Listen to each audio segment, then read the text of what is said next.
ada dari ormas Islam, terdiri dari para advokat.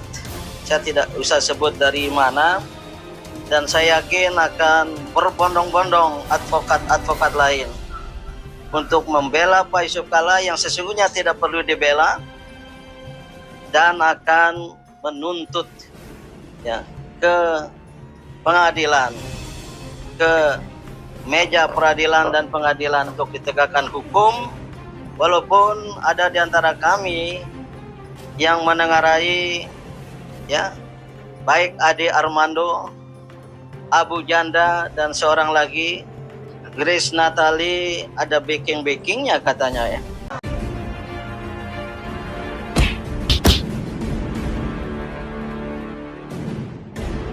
Assalamualaikum warahmatullahi wabarakatuh. Om Swastiastu, Namo Buddhaya. Salam kebajikan sahabat-sahabat dimanapun juga berada. Sepertinya kasus pelaporan Pak JK yang dilakukan oleh ormas-ormas umat non-muslim ya, ini berefek sangat jauh sahabat, dan bahkan saya mensinyalir ada upaya untuk mobilisasi massa melakukan hal-hal di luar daripada dugaan kita semua. Dan ini bisa saja berdampak tindakan makar sebenarnya. Ya boleh jadi, berharap dengan banyaknya massa nanti dengan mudah melakukan kudeta terhadap Pak Prabowo. Dan nama Ade Armando, Grace Natali, kemudian Abu Janda, saya kira itu hanya batu loncatan bagi mereka untuk mencoba mengumpulkan massa.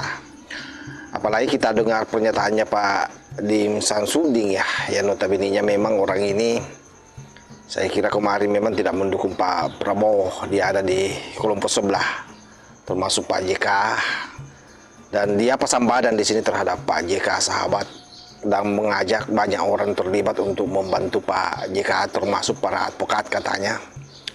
Dan itu senada dengan yang disampaikan advokat dari Pak JK sendiri ya, yang mencoba membawa ranah ini ke ranah organisasi karena menganggap bahwa para lawyer yang mendampingi kasus pelaporan Pak JK ini adalah aktivis PMKRI, maka dia juga membawa nama-nama HMI. Ini yang sangat berbahaya saya kira kalau kemudian mau menyeret nama organisasi ya.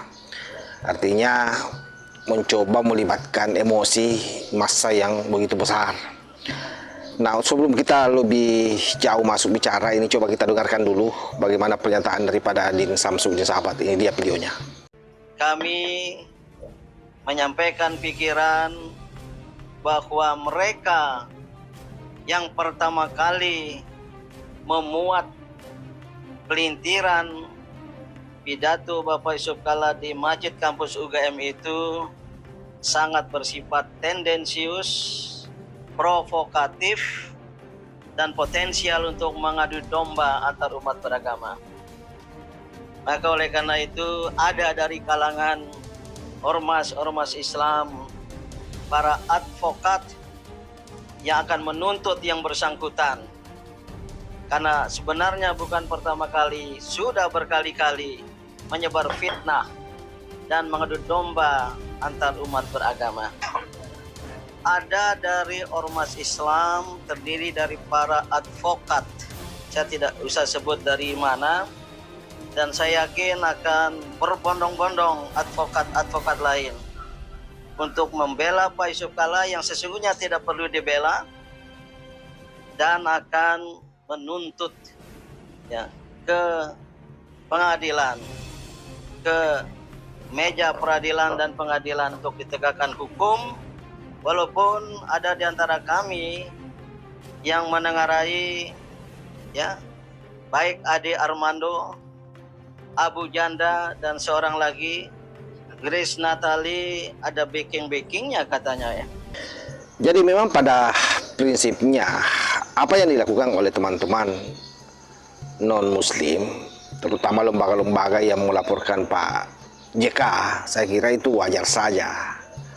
Kenapa? Karena memang pernyataannya Pak JK sudah sedemikian rupa dan mereka menilai bahwa itu adalah merupakan pelanggaran yang dilakukan oleh Pak JK. Apapun rasionalisasi yang dilakukan oleh orang-orang Pak JK di belakangan hari.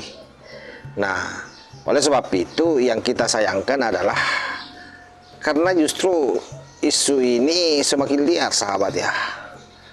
Kalau kita mendengar pernyataan Pak Din Samsudin ini kan berupaya sebenarnya membakar semangat orang-orang yang notabene-nya mungkin orang yang tidak pernah berpikir soal ini bisa saja berpikir, terutama para advokat-advokat itu yang diharapkan bisa bergabung untuk membela Pak JK. Jadi ada upaya mobilisasi massa. Dan sahabat-sahabat juga tahu bagaimana Pak JK akhir-akhir ini ya memang lebih banyak speak up ke publik, dan itu betul-betul berbenturan terus dengan kebijakan-kebijakan Pak Prabowo. Salah satunya misalnya ketika dia sangat tidak sepakat BBM naik. Dia berharap BBM naik. Artinya apa? Ketika dia berharap BBM naik berarti dia secara tidak langsung berharap pemerintahan ini digoyang, karena pasti masyarakat marah, rakyat marah. Nah, itu kan menjadi tanda tanya besar. Yang kedua, ketika nyerempet masuk di kasus ijazah palsu. Ketika mengeluarkan pernyataan bahwa kenapa tidak diperlihatkan saja ijazah itu. Dan sekalipun di situ Pak JK melapisi bahwa dia yakin ijazahnya Jokowi asli. Tetapi kan pernyataan itu tidak seharusnya keluar dari seorang Pak JK yang notabene-nya juga Pak Jokowi sudah pernah menyampaikan sebelumnya bahwa dia akan buka semuanya nanti di persidangan. Artinya selesai sampai di situ, tidak perlu lagi ada yang komentari toko. Artinya apa? Secara tidak langsung memang Pak JK berupaya mengaduk-aduk situasi yang ada. Belum lagi misalnya ketika dia menanggapi banyaknya serangan-serangan yang mengarah kepada beliau. Karena di kemudian hari pasca dia bicara soal memperlihatkan ijazah, Pak JK dihibrondon dengan 3 masalah. Salah satunya itu di blow up lautannya yang 30T itu, sahabat ya. Dan akhirnya apa yang terjadi, Pak JK marah kan dan mengatakan termul itu tidak tahu diri karena dialah katanya yang paling berhak, paling berjuang bagaimana supaya Jokowi menjadi presiden, dan hal ini semakin tidak diterima oleh para relawan Pak Jokowi.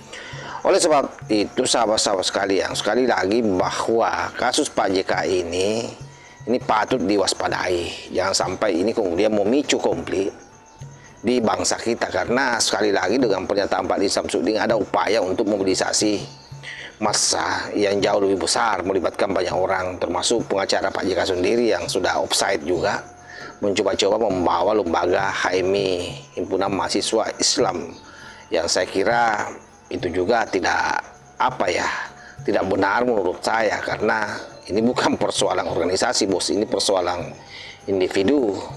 Jadi jangan membawa-bawa organisasi. Sekalipun misalnya dari orang-orang yang melaporkan Pak JK itu ada anak-anak pengkri, dan itu wajar saja, sama dengan posisi misalnya kalau ada kader HMI yang mendampingi Pak JK, atau misalnya dari orang yang non kader, kan tidak ada masalah, karena itu kerja-kerja profesional di situ. Cuma kan setiap orang itu memiliki latar belakang yang tidak harus itu kemudian diseret-seret.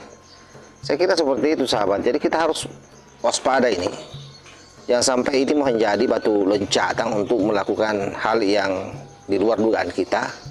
Sekali lagi bahwa kalau kita melihat orang-orang hari ini yang berkonsolidasi dengan berbagai macam isu dan serangan terhadap Pak Prabowo maupun kepada Pak Jokowi, memang orang-orang ini adalah orang-orang yang tidak mendukung pemerintahan dari awal, yang memihak kepada calon sebelah.